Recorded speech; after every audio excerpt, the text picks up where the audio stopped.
Item ಯಾವುದೇ ಇರಲಿ try ಮಾಡಿ ಆಚಿ ಚಿಕನ್ ಮಸಾಲಾ. ಬೆಂಗಳೂರಲ್ಲಿ LPG ಗ್ಯಾಸ್ ಅಭಾವ ಕಂಟಿನ್ಯೂ ಆಗ್ತಾ ಇದೆ. ಕಿಲೋಮೀಟರ್ ಗಟ್ಟಲೆ ಕ್ಯೂ ನಿಂತಿವೆ ಆಟೋಗಳು. ಕಲಾಸಿಪಾಳ್ಯದ ಬಸಪ್ಪ ಸರ್ಕಲ್ನಲ್ಲಿರುವಂತಹ ಗ್ಯಾಸ್ ಬಂಕ್ ಮುಂದೆ ಸರತಿ ಸಾಲಿನಲ್ಲಿ ಆಟೋಗಳು ನಿಂತಿವೆ. ಬೆಂಗಳೂರಲ್ಲಿ LPG ಗ್ಯಾಸ್ ಅಭಾವ ಮುಂದುವರಿತಾ ಇದೆ. ಕಿಲೋಮೀಟರ್ ಗಟ್ಟಲೆ ಆಟೋಗಳು ಕ್ಯೂ ನಿಂತಿವೆ. ಕಲಾಸಿಪಾಳ್ಯದ ಬಸಪ್ಪ ಸರ್ಕಲ್ನಲ್ಲಿರುವಂತಹ ಗ್ಯಾಸ್ ಬಂಕ್ ಮುಂದೆ ನಿನ್ನೆ ರಾತ್ರಿಯಿಂದಲೇ ಕ್ಯೂ ನಿಂತಿದ್ದಾರೆ ಚಾಲಕರು. ಫುಲ್ ಟ್ಯಾಂಕ್ ಹಾಕೋದಕ್ಕೆ ಗ್ಯಾಸ್ ಬಂಕ್ ಅವರು ನಿರಾಕರಣೆಯನ್ನ ಮಾಡ್ತಿದ್ದಾರೆ. ಆಟೋಗೆ 500 ರೂಪಾಯಿವರೆಗೆ ಮಾತ್ರ ಗ್ಯಾಸ್ನ ಹಾಕ್ತಾ ಇದ್ದಾರೆ. ಸೂಪರ್ ಗ್ಯಾಸ್ ಬಂಕ್ ಗ್ಯಾಸ್ ಪ್ರತಿ ಕಿಲೋಮೀಟರ್ಗೆ 99 ರೂಪಾಯಿ ಚಾರ್ಜ್ನ ಮಾಡ್ತಾ ಇದೆ. ಬೆಂಗಳೂರಲ್ಲಿ LPG ಗ್ಯಾಸ್ ಅಭಾವ ಮುಂದುವರಿತಾ ಇದೆ. ಎಲ್ಲಿ ನೋಡಿದ್ರೂ ಕೂಡ ನೋ ಸ್ಟಾಕ್ ಬೋರ್ಡ್ ಇದೆ, ಅಥವಾ ಸಪ್ಲೈ ಇಲ್ಲ, ಅಥವಾ ಬೇಕಾದಷ್ಟು ಅವರು ಫ್ಯೂಯಲ್ನ ಫಿಲ್ ಮಾಡ್ತಾ ಇಲ್ಲ. ಹೀಗಾಗಿ ಕಿಲೋಮೀಟರ್ ಗಟ್ಟಲೆ ಆಟೋಗಳು ಕ್ಯೂ ನಿಂತಿವೆ. ಕಲಾಸಿಪಾಳ್ಯದ ಬಸಪ್ಪ ಸರ್ಕಲ್ನಲ್ಲಿ ಗ್ಯಾಸ್ ಬಂಕ್ ಮುಂದೆ ಈ ರೀತಿ ದೃಶ್ಯಗಳು ಕಂಡು ಬಂದಿವೆ. ನಿನ್ನೆ ರಾತ್ರಿಯಿಂದಲೇ ಪಾಪ ಆ ಕ್ಯೂ ಅಲ್ಲಿ ಕಾಯ್ತಾ ನಿಂತಿದ್ದಾರೆ ಚಾಲಕರು. ಆದರೆ ಕ್ಯೂ ಅಲ್ಲಿ ಇಷ್ಟೆಲ್ಲ ಕಷ್ಟಪಟ್ಕೊಂಡು ನಿನ್ನೆ ರಾತ್ರಿಯಿಂದನೇ ವೇಟ್ ಮಾಡ್ತಾ ಇದ್ರೂ ಕೂಡ ಫುಲ್ ಟ್ಯಾಂಕ್ನ ಹಾಕ್ತಾ ಇಲ್ಲ ಗ್ಯಾಸ್ ಬಂಕ್ನವರು.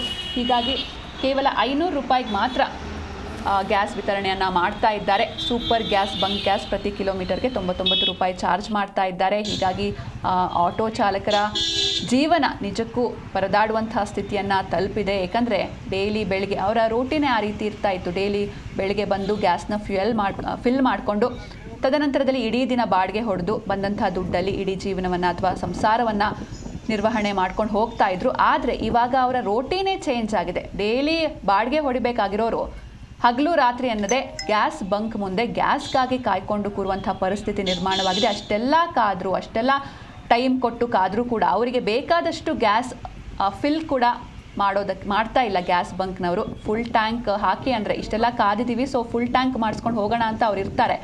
ಹೀಗಾಗಿ ಫುಲ್ ಟ್ಯಾಂಕ್ ಮಾಡಿ ಅಂದರೆ ಅದನ್ನು ಕೂಡ ಅವರು ಒಪ್ತಾ ಇಲ್ಲ ಗ್ಯಾಸ್ ಬಂಕ್ನಲ್ಲಿ. ಆಟೋಗೆ 500 ರೂಪಾಯಿವರೆಗೆ ಮಾತ್ರ ಗ್ಯಾಸ್ನ ಫಿಲ್ ಮಾಡ್ತಾ ಇದ್ದಾರೆ. ಹೀಗಾಗಿ ಇದು ಸಾಕಷ್ಟು ಅಂದರೆ ಮತ್ತೆ 500 ರೂಪಾಯಿದು ಗ್ಯಾಸ್ ಫಿಲ್ ಮಾಡಿಸ್ಕೊಂಡು ಮತ್ತೆ ಅದು ಖರ್ಚಾಗುತ್ತೆ, ಮತ್ತೆ ಬಂದು ಇಡೀ ಕ್ಯೂ ನಿಲ್ಲುವಂಥ ಪರಿಸ್ಥಿತಿ ನಿರ್ಮಾಣವಾಗಿದೆ. ಇದು ನಿಜಕ್ಕೂ ಪರದಾಡುವಂಥ ಸ್ಥಿತಿ. ಇನ್ನೊಂದು ಕಡೆ ಸರ್ಕಾರದ ಕಡೆಯಿಂದ ಟೋಕನ್ ವ್ಯವಸ್ಥೆಯನ್ನು ಕೂಡ ಜಾರಿ ಮಾಡಿದ್ರು. ಹಾಗೆ ಮೀಟಿಂಗ್ ಕೂಡ ಮಾಡ್ತೀವಿ ಅಂತ ಹೇಳಿದ್ರು. ಇನ್ನೊಂದು 2 ದಿನದಲ್ಲಿ ಮೀಟಿಂಗ್ ಆಗುತ್ತೆ ಅಂತ ಹೇಳಿದ್ರು. ಆದರೆ ಇಲ್ಲಿವರೆಗೂ ಮೀಟಿಂಗ್ ನಡೆದಿಲ್ಲ. ಈ ಬಗ್ಗೆ ಹೆಚ್ಚಿನ ಮಾಹಿತಿಯನ್ನು ನೀಡ್ತಾರೆ ನಮ್ಮ ಪ್ರತಿನಿಧಿ ಸುನಿಲ್ ಭವ್ಯ. ಇನ್ನು LPG ಗ್ಯಾಸ್ ಅಭಾವ ಮುಂದುವರೆದಿದೆ. ಮೀಟಿಂಗ್ ಮಾಡ್ತೀವಿ ಅಂತ ಸಚಿವರು ಹೇಳಿದ್ರು. ಆದರೆ ಯಾವಾಗ ಇದಕ್ಕೆಲ್ಲ ಸೊಲ್ಯೂಷನ್ ಸಿಗುತ್ತೆ, ಆಟೋ ಚಾಲಕರ ಸ್ಥಿತಿ ಹೇಗಿದೆ, ಹಾಗೆ ಇಷ್ಟೆಲ್ಲ ಕ್ಯೂ ನಿಂತು ರಾತ್ರಿಯಿಂದಲೇ ಕ್ಯೂ ನಿಂತು ಪಾಪ ಪರದಾಡುವಂಥ ಸ್ಥಿತಿ, ಕೊನೆಗೂ ಅವರಿಗೆ ಗ್ಯಾಸ್ ಸಿಗ್ತಾ ಇದೆಯಾ, ಹೇಗೆ? ಖಂಡಿತ ಸಿಂಚನ, ಸದ್ಯ ಎಲ್ಲೂ ಕೂಡ ಬಹುತೇಕ ಕಡೆಗಳಲ್ಲಿ ಗ್ಯಾಸ್ ಅಭಾವ ಉಂಟಾಗಿದೆ. ಕಿಲೋಮೀಟರ್ ಗಟ್ಟಲೆ ಕ್ಯೂ ನಿಂತ ಆಟೋ ಚಾಲಕರು ತಮ್ಮ ಆಟೋಗಳಿಗೆ ಗ್ಯಾಸ್ ಅನ್ನು ಕೂಡ ತುಂಬಿಸ್ತಾ ಇರುವಂತದ್ದು.